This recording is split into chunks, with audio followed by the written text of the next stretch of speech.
Hi friends, ఇవాళ మీకోసం ఒక కమ్మటి పప్పు చూపిద్దాం అనుకున్నా. దానికోసం పప్పులో ముందు నూనె పసుపు వేసి చక్కగా ఉడికించుకొని దాంట్లో సన్నగా తరిగిన 2 ఉల్లిపాయలు 4 పచ్చిమిర్చి 2 టమాటాలు చక్కగా సన్నగా తరిగి వేసేసుకోండి.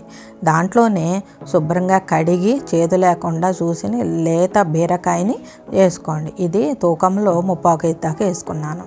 దీంట్లో మీ కారానికి తగ్గట్టుగా 1 స్పూన్ కారము, కొద్దిగా చింతపండు, మరీ పులుపు ఎక్కువైతే బాగోదు. తర్వాత ఒక 10 నిమిషాలు మూత పెట్టి ఉడికించిన తర్వాత ఇక ఈ మాత్రం ఉడికిందా లేదా అని ఇట్లా గిల్లి చూసుకోండి. బీరకాయ ఉడికిపోయింది.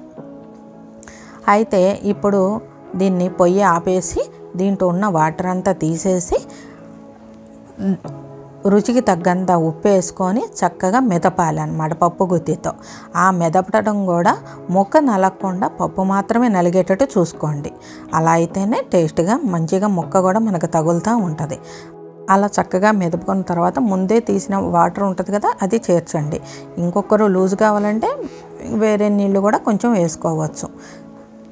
ఇప్పుడు దీనికోసం మనము తాలింపు సిద్ధం చేసుకుందాము. దానికోసమని ఎప్పుడు యథావిధిగానే చక్కగా 1 గరిటె ఆయిల్ వేసి కొద్దిగా పోపు దినుసులు కూడా వేసి దాన్ని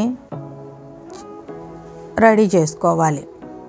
ఆవాలు, మినపప్పు, జీలకర్ర చక్కగా వేసి ముందుగానే అవి వేగేటప్పుడే ఈ చిన్నులపాయలు కూడా వేద్దాం, ఎందుకంటే అవి కూడా ఎర్రగా బాగా వేగుతాయి. తర్వాత ఎండుమిర్చి, కరివేపాకు వేసి ఒక్కరూ దాన్ని కలుపుకుందాం. కలిపిన తర్వాత ఈ తాలింపుని తీసుకెళ్ళి పప్పులో వేద్దాము. పప్పులో వేసిన తర్వాత ఎమ్మటి మూత పెట్టేయాలి, ఎందుకంటే ఆ తాలింపు వాసన పప్పుకు పట్టిద్ది. ఇది ఇప్పటి చిట్కా కాదండి, మన అమ్మమ్మల నాటి చిట్కా.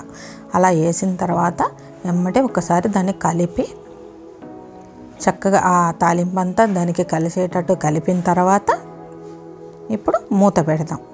2-3 నిమిషాలు ఆ తాలింపు వాసన దానికి పట్టాలి. అంతేనండి, సింపుల్గా అయిపోయింది మన బీరకాయ పప్పు. ఇది అన్నంలోకి, చపాతీల్లోకి చాలా బాగుంటుంది. మీరు ట్రై చేయండి. మీకు ఎలా వచ్చిందో నాకు కామెంట్ చేయండి. ఇంకేమన్నా వీడియోస్ కావాలంటే దానికి కూడా కామెంట్ చేయండి. అంతే ఫ్రెండ్స్, ఈ వీడియో మీకు నచ్చినట్టయితే లైక్ చేయండి, మీ ఫ్రెండ్స్ అండ్ ఫ్యామిలీకి షేర్ చేయండి, మన ఛానల్ని సబ్స్క్రైబ్ చేయండి.